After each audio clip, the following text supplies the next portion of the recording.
Okay, so this is the part 4 presentation. And so we kind of start out kind of more of a general discussion about relationships, right? So normally I would ask the students, you know, how would you describe a positive relationship? What does that look like? Okay, so you can, hopefully they can give some of their ideas. I want them to be thinking, not just listening to me, right? So, and I just want to mention that when we ask questions, okay, so the Socratic method, you know, Socrates went around ancient Greece asking people questions to make them think, right? Now, unfortunately, it got him killed, okay, because the Greek society, they didn't like the questions that he was asking, and they made him drink poison, and he, instead of escaping, he actually decided to just drink the poison and get it over with. But Socratic method, it is a very effective teaching method. But so we do use this. So if you see in the script it says ask question or discuss, I really do want you to ask the question. Okay, that's what it means. Now, does that mean that you have to spend a half hour talking about that one topic? Absolutely not. And normally you would get 1 or 2 or 3 answers from young people. So you need to understand, yes, I want some discussion, but do you need to have this long debate about one topic? No, because we don't have enough time. So just be aware, some questions, they're prompting people to think, but there's a punchline. And I just want you to understand, you need to know what the punchline is. Okay, so for instance, in part 3, you know, does having sex lead to love? Okay, well, that's a very important question, right? So, and then if you want to, you can have a long discussion about that, but I don't want you to have a long discussion about that. You know, but it's a very brief discussion. You know, how many couples do you know in your high school? They had sex. How many of them are still together? Okay, I mean that it's like it's kind of to awaken them. Okay, we do have a perspective. Okay, now our program has a strength and a weakness. Our strength is that there's a lot of research. The weakness is that we have a lot of research. Okay, because you can kind of get bogged down. So now when we're talking about medical issues, I think you'd be very careful to, and even you need to be careful about the way things are stated in the script. You need to pay a lot of attention. And if you need to read, I don't mind if you're just reading directly from the script, you can do that. Okay, because you're not a medical doctor. Right. You're not a medical researcher, and it's better if you're very precise. Okay, if someone asks you a question and you don't know the answer, it's perfectly fine to say, I really am not sure how to answer your question right now, but I will come back tomorrow and share it's a good question, and I'll be back tomorrow. You can do that if you don't really know. Okay, so anyway, going back to this presentation. So what does a positive relationship, you know, friendship or romantic relationship look like? Okay, so then it's based on respect and boundaries. So you can have a little bit of discussion about that, but not too much. Okay, I mean, our program has 20 hours of discussions and activities and so on. We have normally 10 45-minute sessions for high school, so that it's 10 times 40 minutes. Basically, that's 400 minutes, which is basically 6.5 hours. So we have a lot of important information. We do need to have some discussion, but control it. Also, some cases you'll be sharing a little bit of your own experience, maybe talking about media. So you may want to talk a little bit about how the media doesn't really care about you, and they're that type of thing. So in our program, I'm fine with you sharing a little bit about your own experience, but if you're going on for more than a minute about your own experience, you're really making a mistake.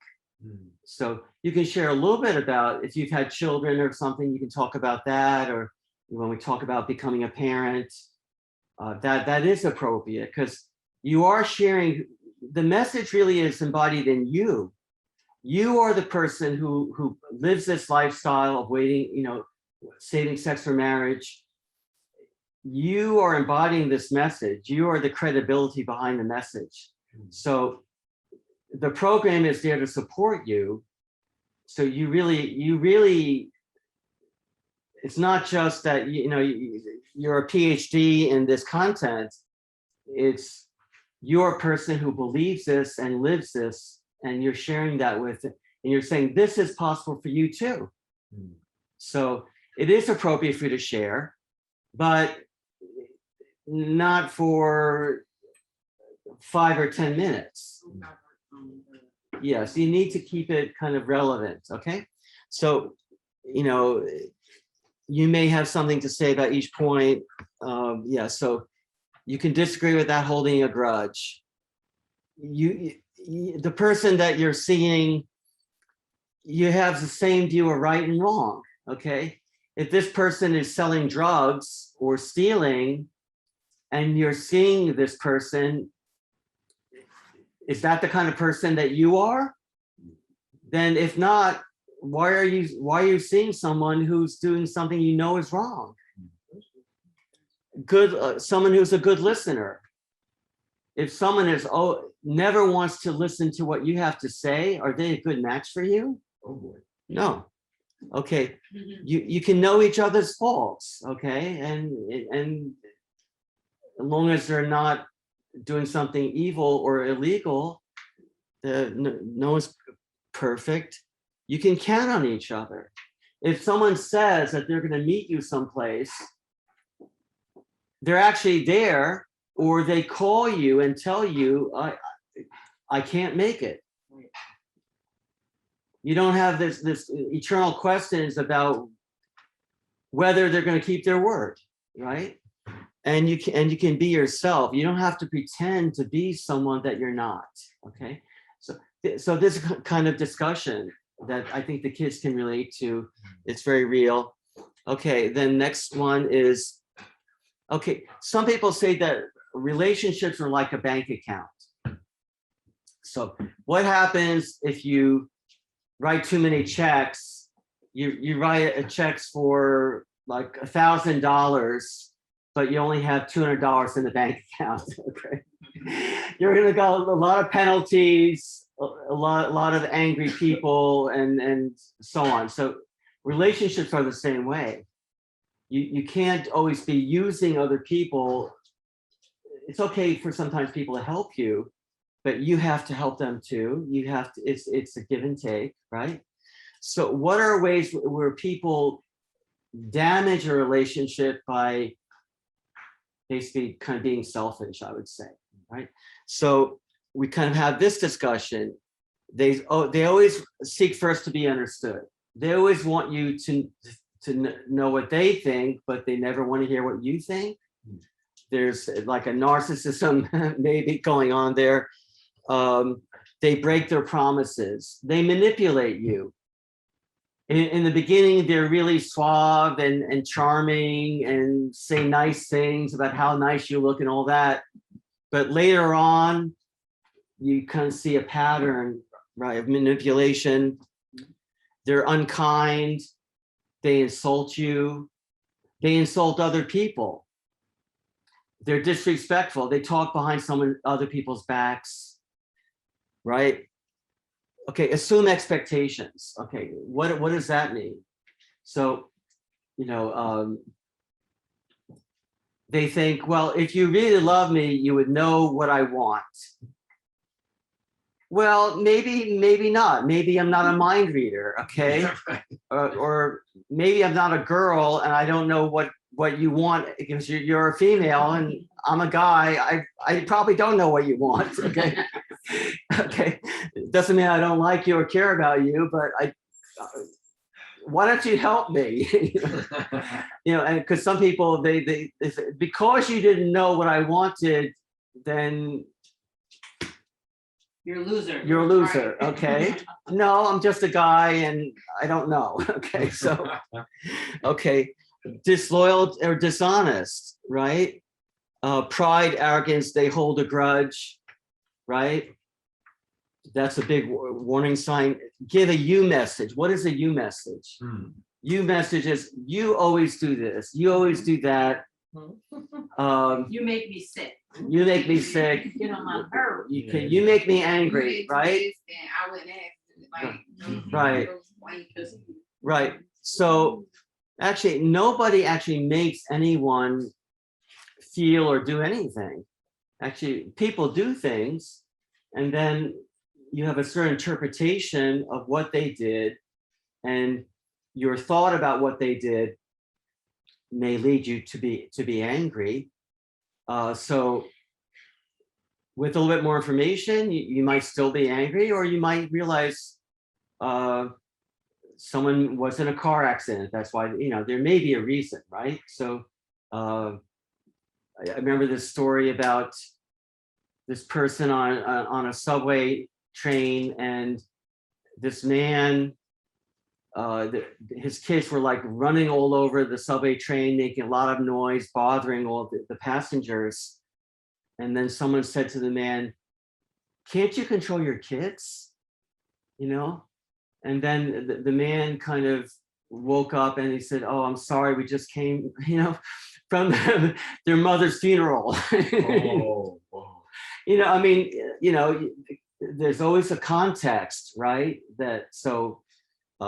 Anyway, you messages are not a great idea, and we'll talk about what is. Okay, so we have an activity about dating violence. We won't go over it now, but it's about a young woman who was dating this very kind of sophisticated guy, and then he started to beat her up and control her. He didn't want her to see her own family, and so that's an activity that we would do. How can you make relationship deposits? Seek first, understand, right? Be honest, keep your promises, be open to receive feedback, kind, courteous, clarify expectations. Is this what you meant? Is this what you want? Loyal to the absent, being able to make apology when you made a mistake, forgiveness. Give I messages. What is an I message? So an I message is, when you did X, I felt worried. When you didn't show up, you told me you were going to meet me at 6 o'clock and you didn't show up. I was worried about you. I thought you were an accident, or I was worried about you. So I message is perfectly fine. You're being honest. You're saying, when you did this, I had this concern or worry. That's what you can say that, and the other person cannot argue with the fact. It's not a you message. It's not accusing them. You're just saying, honestly saying, this is how I felt when this happened, when you didn't call me, right? That's honest. You're taking ownership of your own emotion or response, and then they can respond to that. That's a better pattern. So can you see how this would be depositing in your relationship, right? So, okay, what are some relationship myths? Number one, people just fall in love. Okay, is that true? Well, they may fall in lust for each other. Oh, that makes sense. Okay, or they may fall into an emotional infatuation. That's true, right? But if you have this model that people just fall in love, you can also fall out, right? You can fall in, can fall out. So we'll be talking more about that, right? You can change others. Okay, I know that this guy is selling drugs and is racist, but I'm gonna make him change. Well, Once we have a baby. yeah, so okay, rudeness can't be helped. No, rudeness can be helped, and if they're rude, that should not be acceptable, right? Because that's a warning sign, right? A bad relationship is better than none. No, actually, rather not be. I can have a great date with myself. Okay? More fun. More fun, right? Let's go. Okay, and sex will keep you together. No, actually, no, right? You might just be the latest person to be conquered, and then you're just check on a notch on the belt, right? So anyway, so this kind of discussion we have. Something. Yeah. I read yesterday, like on social media, someone posted, and it equates to the sex will keep you together, and it said that how people confuse having sex as a connection, and really what you did with sex is you just created an attachment to someone and not a real connection. Yeah, exactly. Right. And you're being attached to somebody who may not be good for you. Yeah. Absolutely. So then what do smart relationships do? They don't rush into physical or sexual intimacy. They spend time in groups, right? Not necessarily one-on-one. They know each other's families. Because when you're involved with somebody, it's not just about the two of you. You're actually joining each other's families. If you really care about that person, then don't you want them to know about your family and their family? And if the answer is no, then at least you have to be aware of that. Why is that, right? You care about and discuss each other's future. If someone does not care about your future, doesn't that show something? They just want to focus on you right now and the great sex we're having right now or something like that, or no, right? That means they don't really care about you, right? So, okay, so these are some, so this is kind of, I think the kids will really get into this, right? They do. So now we have the real love character test. Okay, I thought I printed this out, but maybe not. I'll give this out, but anyway, it's a questionnaire to help people think about person that they're romantically interested in, and even if they're not, it's good for them to practice this, right? It's all kinds of really great questions about shared values, how this person treats you and others. It brings things to the surface. It just surface. brings the issues that people don't usually talk about. So it's really good. And the kid, I think it's very helpful for the kids. They want it for their partner too. Yeah. They want to take one home. Exactly. Yeah, right. Yeah. So it's worthwhile. Okay, so now let's get into this section is really interesting here. So we all seek love, but we need wisdom to make it last. How many couples do you know they thought they really cared about each other, but 6 months later they're not together? Why is that? Well, one of the big reasons could be because they lacked wisdom. So let's kind of ask some questions. Okay, first of all, why are people attracted? You could be walking down the road and you see somebody and you're attracted to them. You don't know anything about them. You may not even know their name, but you feel an attraction. Why is that? Well, there's a basic answer, which is that, think about it. If men and women were not attracted to each other, what would happen to the human race? We would become extinct. Okay. That's not good. And nature says, no, that's not good. You know, we have these very powerful hormones called pheromones, which help in the animal world, the mammals to be attracted to each other, right? And so the mammals actually emit pheromones which attract the opposite sex. We have these too, okay? Now, actually, I don't know if you know this, you actually can buy some of these pheromones on the internet. I felt I didn't need it because I'm already attractive.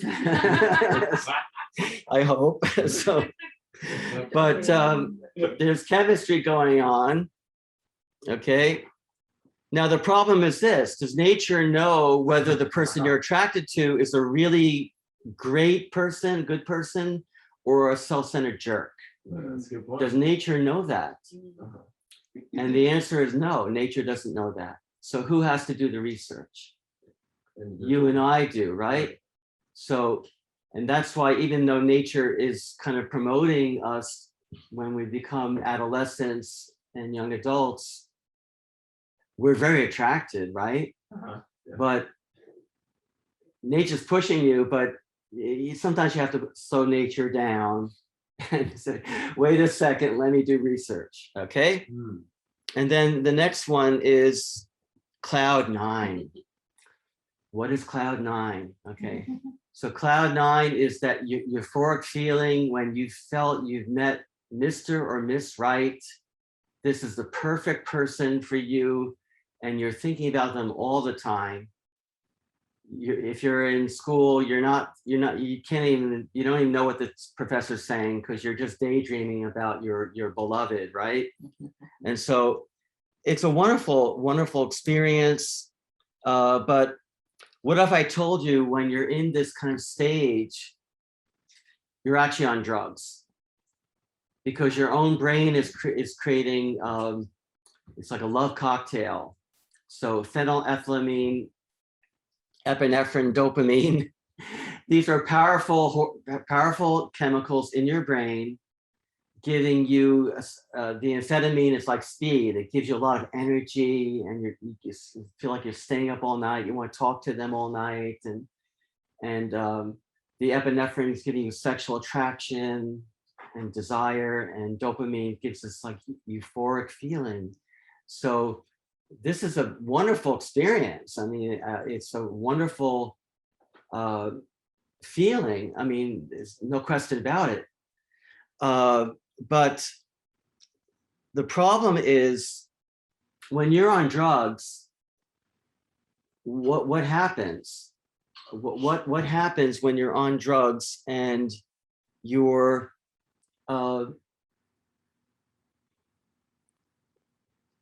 taking a certain drug and you're feeling high, but after a while, what starts to happen with that drug? Do you still get the same type of, or do you become, your brain becomes habituated to it, right?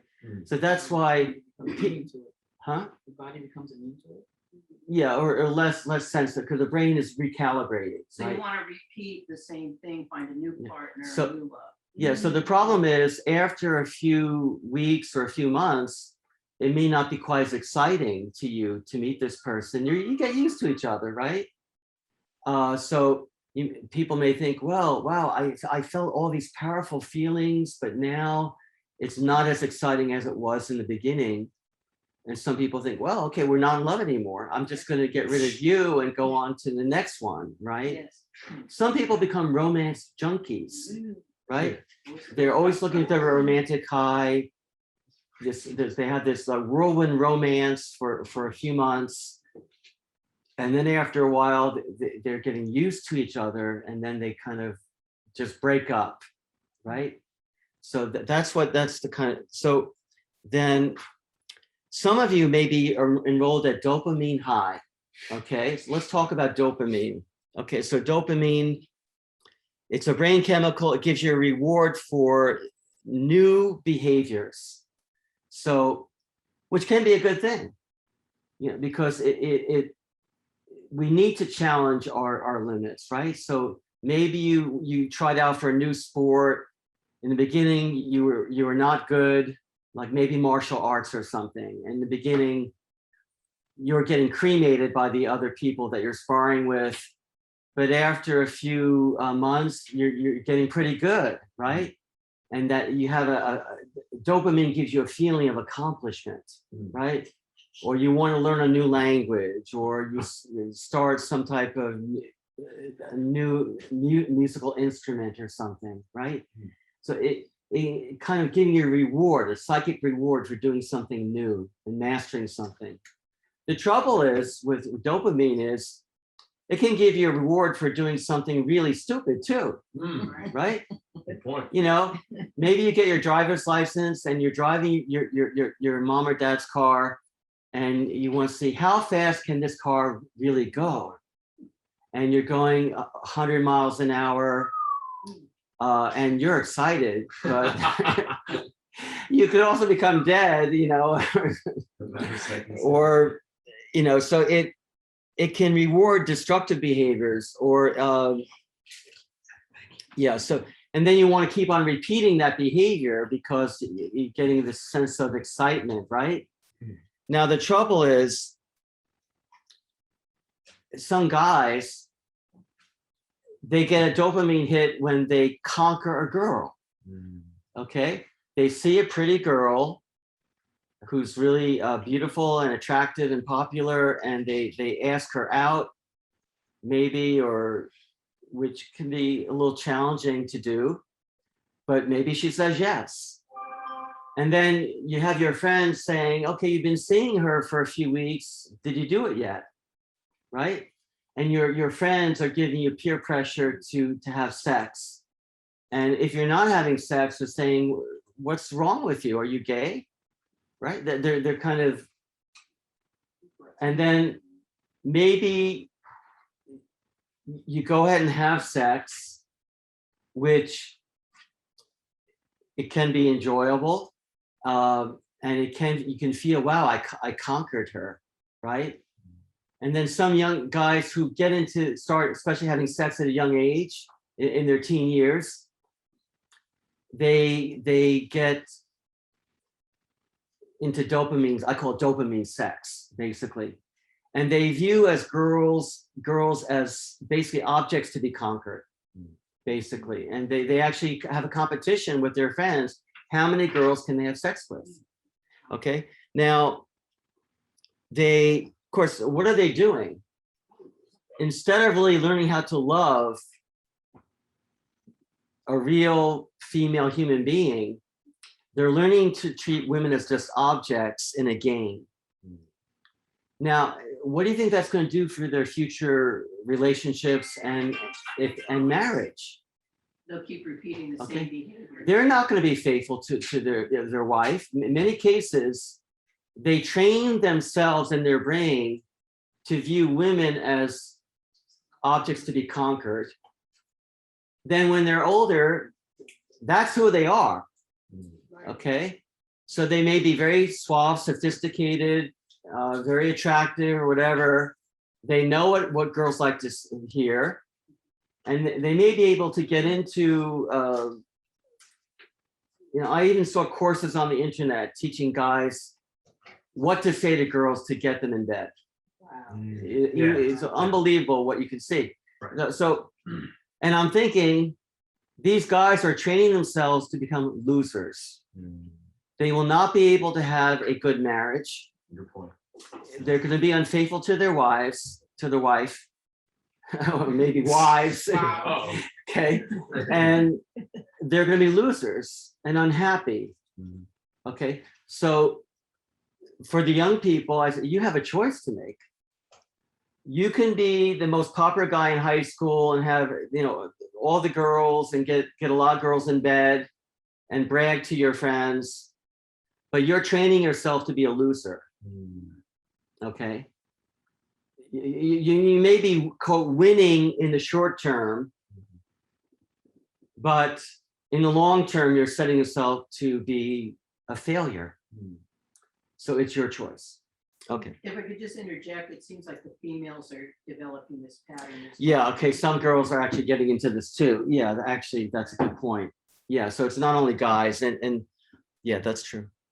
Okay, so then we talk, what is lighter fluid love? Okay, lighter fluid love is, well, I like to give the example of the summer barbecue. So when we were living in Westwood, we had a barbecue. This is before we got the propane grill. We had real charcoal briquettes. I remember. Okay, so I would dump the bag of charcoal briquettes into the barbecue. I would take 2 or 3 cans of lighter fluid, and so I'm soaking the charcoal briquettes so they're just saturated with lighter fluid, and then I would get like 10 feet away, Oh, my Lord. and then I would light a match, and I throw the match into the barbecue, and what happens? Okay, there's a huge explosion, and the flames are like 2 or 3 feet high. And I'm thinking that's gonna be a great barbecue. We're gonna cook, 30 hot dogs, 50 hamburgers, whatever, 2 steaks and so on. It's gonna be great. We're gonna have a great party. It's gonna be wonderful. But 45 seconds later, what happened to those huge flames? They're gone, basically, right? And around the edges of the charcoal briquettes, it's like a little bit of gray or like white. It's starting oxidation, but it still is not a real fire. Okay, and that's what these hormones, this love cocktails like. It's trying to get men and women not just attracted, but emotionally connected. Okay, because see, in the animal world, with rabbits, the rabbits, they're attracted, they mate, and then when the baby comes, the parents, they don't spend a lot of time raising those the babies are on their own, right? So, but is that true for human beings? You give birth to a child and you say, look, it's 6 months now, and I've given you a lot of milk and diapers, but hey kid, you're on your own. That's not quite the way it works, right? So for human offspring, it's at least 18 years. It might be 20 or 30, but it's definitely not just a few months or a few years, right? Mm-hmm. So that's why with human beings, we need to be connected, the father and the mother, because for a single parent to raise a child by herself usually and support the family and so on, it's very difficult. And in past times, there were people attacking you, trying to kill you or enslave you, and you needed to have someone right there to provide and protect your family. Okay, so that's why there needs to be emotional connection, not just physical attraction, right? So the trouble with this lighter fluid love is that just that romantic high, it's really not enough. So what is the downside? The downside is you really may have an inaccurate view of each other.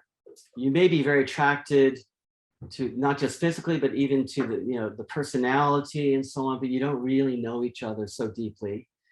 It may be focused more external things, how this person looks, or maybe they're a very great athlete, or very smart or something, or very funny, but you don't really know who they are. Can be temporary. Sometimes it can be very needy and desperate.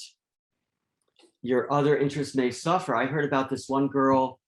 She was a very outstanding athlete. She had a full scholarship to college, but she got involved with a guy. She thought we're in love. She forgot about her academic studies. She forgot about the sports too. And then when they broke up, she didn't have, the scholarship was gone because she didn't invest in athletics. She couldn't go to college. So, you know, you have to be very careful, right, about your other interests. It can become very demanding, like very jealous. You know, I saw you talking to that other girl, you know, actually he was talking to her about the science class or something. I don't know, but you get very jealous, right? Possessive can, and sometimes lead in bad directions, right? You're involved with somebody who's not a good person. They're involved with a gang or something, and you're involved with that person. It could lead you in a bad direction. So these are some of the downsides, right, of lighter fluid love, right? Okay, so now sometimes as this dopamine high, the drug high wears off of infatuation, some people think, wow, it wasn't as exciting anymore, so maybe we should just take it to another level. Let's get sexually involved with each other, you know, and so they have sex, right? And then, and there, you know, sex can be kind of very powerful experience for a while, but it's distracting you from the fact that your relation, sometimes sex becomes the whole relationship, right? So, and you're not really you're not doing other things with each other, and you're not really developing a relationship. It's just about the sex. Situationships. Right? Yeah, right. So sex can become a substitute for real intimacy, right? So, so let's talk also about the pros and cons of sexual bonding. So physical and sexual touch leads to feelings of closeness and attachment. Okay, if you hug someone for 1 or 2 minutes, many cases you're going to feel some kind of attachment. That's why normally you don't let people do that, right? Yeah, I mean, sometimes you see people in school, they're letting anyone can hug you. What about that? What's with that, right? So you need physical and sexual touch. It creates there's oxytocin in women and vasopressin in men. There's a hormone, bonding hormone, that oxytocin. We talk about this in part 3, of course, already, but it creates feelings of attachment when women give birth or are breastfeeding or having sex with somebody. Oxytocin creates a feeling of attachment and feeling of love for that person, right? And their vasopressin is somewhere in men. Okay, so you're getting bonded to that person, but so you're feeling bonded to this person, but the other person, maybe this person's into dopamine sex. They're not really bonding with you, and they just leave. But you're attached to this person, then it's like a mini divorce. Wow. You're bonding with this person, but they're just kind of enjoying the fun, and then they're not committed to you. So it's like part of your heart's being ripped out, right? Or the other way is maybe the person doesn't leave, but is treating you badly, treating you with disrespect or abusive, but you still feel attached, even though this person is beating you up. Yes. So but you're bonded. The sex is bonding you to an abusive person. So these are some pros and cons. So unmarried sex is bonding with an unvetted partner who aren't committed to you or your future or to your future. That's what unmarried sex is. You're bonding with someone who's not committed to you and is probably unvetted. You haven't checked them out. Okay. People do more research on getting alone than they do on the person they're going to spend the rest of their life with. Okay. Think about it. All right. So now, when romance, what have I said? When romance ebbs, real love can begin. What if I told you that actually romance kind of, the euphoria of romance kind of ebbing, that's a good thing. because then you can begin the work of building a real relationship with a real human being, not Mr. Perfect or Miss Perfect, okay? Because that's kind of an illusion anyway, right? So, and I know this marriage counselor who says, if they're still in the romance stage and haven't had an argument yet, I tell them to come back in a year, okay? Because if they're in the butterfly stage, it's a waste of my time, basically, right? Okay. So then there's the issue of sex and brain conditioning. So yeah, there's a couples counselor named Doug Weiss, and he says that consistent viewing of anything or anyone during a sexual experience creates a sexual desire for that object or person. So the early sexual experiences are imprinted on the brain, okay? So we spoke about this in the context of pornography, for instance, right? So people are training their brain to be excited about certain images, right?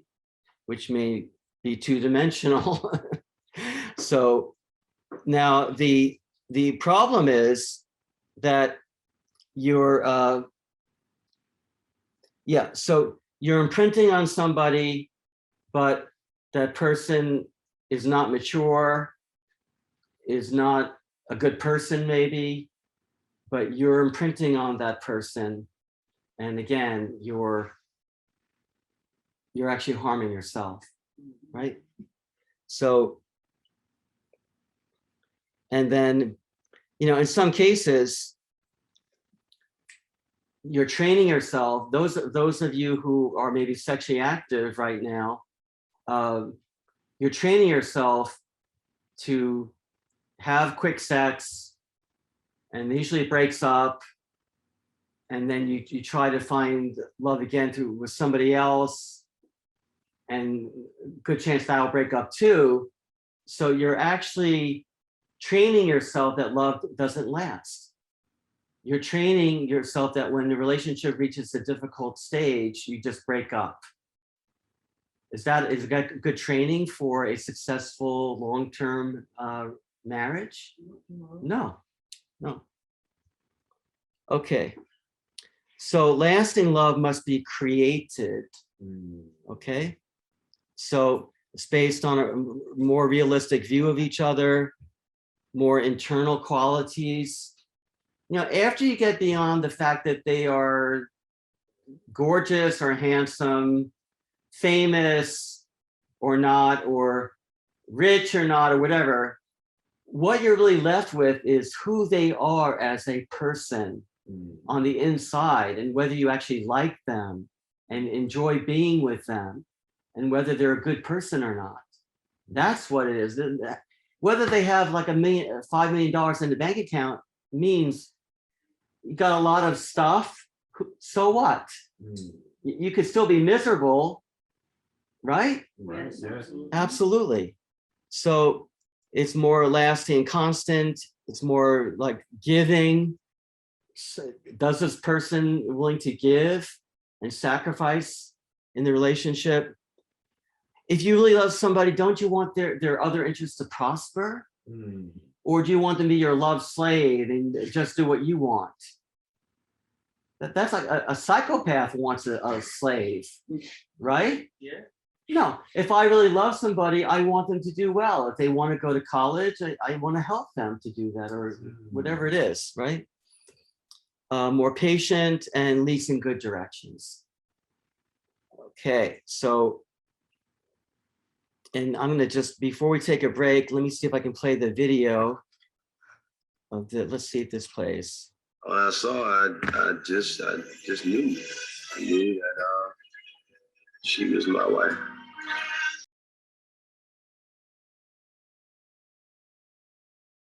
Okay, so that's a pretty cool, it's a wonderful video, right? So, yeah, it's, I mean, people like to complain about the culture, but actually there are some great songs and movies and things like that. So, you know, normally, of course, we would not be this is like one, we just covered maybe one class, like 1 40-minute. So the presentation is not over. let's take just a 5-minute break, and then I want to finish up this material before lunch. Okay? Okay. Okay. What's the singer? Music. Her name is Music. It's with a Q. Music?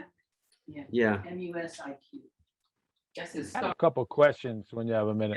Oh, yeah, yeah. Okay, Joe, you have questions. Yeah. Okay, go ahead. I don't want to keep everybody if it's not necessary, but I just had a couple questions. Go ahead. Yeah, the lighter fluid love concept. We Right. go way back with that one, right? It's a cool concept. What if a student says, hey, you know, but you do need some like infatuation type emotions at the beginning of a relationship to get it going. Even the video we just saw, it's this beautiful couple that's reminiscing, and they're in the car when they're younger and they're kissing, you know, and kids might think that's the romantic period that's necessary to get the charcoal lit or something. Oh, absolutely. I'm not negative about attraction or infatuation. We're not saying it's bad. No. It's just, it's not enough reason to have sex. Yeah, yeah. Linda said, I don't know if you heard, she says, not enough reason to have sex. Yeah, enjoy it. Enjoy. I mean, it's a beautiful thing. Just be careful, because if it leads to premature sexual bonding and intimacy, then you're really setting yourself up for a lot of problems that you do not need.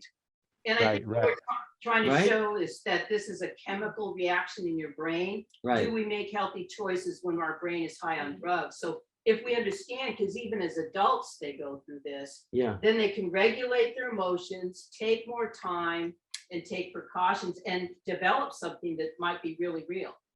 Okay, I hope you heard what she said, right? Yeah. She's the pro. She's Yeah. good at it. Yeah. Yeah. I'm Um, glad you asked that question, because we're not saying these things are bad. We're saying, no, we're saying these are natural. These are things that we all feel. And so I think the kids will appreciate that. At least we're kind of somewhere in the zone of talking about things that they're really feeling probably every day. Yeah, that's great. You know, the idea that the line is, you may feel all those feelings and they're wonderful, but the line is don't have sex, because then we get into the bonding issue that you described well, right? Right. So I got it. I had two other questions, and any other expert in the room who wants to field it, I'm fine with that. Okay. Yeah, the unmarried sex slide, that's the first time I saw it. It's good. What happens when a kid says, and we may have many kids like this, whose parents are together and they feel they're committed and loving and being good parents, but they are not married? How do we address that? I'm glad you asked, because we'll be talking about that in the next 20 minutes. Yay, good. Okay, last question. Oh yeah, when we were saying like the myth, romance or relationship myths, that falling in love is under the category of myths, right? And you contextualized it, what you mean by falling in love. But are we saying that it's a myth that you just fall into a deep relationship as a teen only? It's a myth there, or is it also a myth for adults, mature adults? You know what I mean? Yeah, I mean, I would argue that you certainly can fall. People do this all the time, actually. So it's a very natural thing. It's a beautiful thing, but what they're falling into, it may lead to love, but I would argue it's not, see, if you define love as just an emotion, you could say that, yeah, they're falling in love. It's like very passionate, obsessive emotion, right? But if you view love as more than just an emotion, which we talk about that too, about like 35 minutes from now. So we're going to bring the issue of commitment in and really knowing your partner. You touched on that before. Like, do you really know this person? Right. So all those issues come into play. How Yeah. much you know them? What are you committed to? What about your own life? Is this the right time? You know? Right. Okay. All right. I could just imagine a questions coming up in the classroom with that one, but it's good if we're going to get more into it. Good. In All high right, school, cool. I even tell the kids, sometimes I've seen where students really have a real relationship, But once they enter into that sexual relationship so quick without a lifelong commitment, it becomes a stake that drives them apart. And the students tend to really relate to that.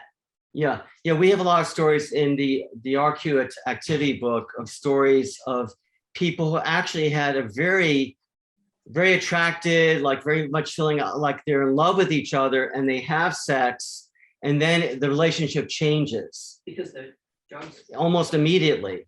Yeah. So having the sex usually doesn't help. Right. Yeah. Gotcha. Okay, good. Look forward to the other part.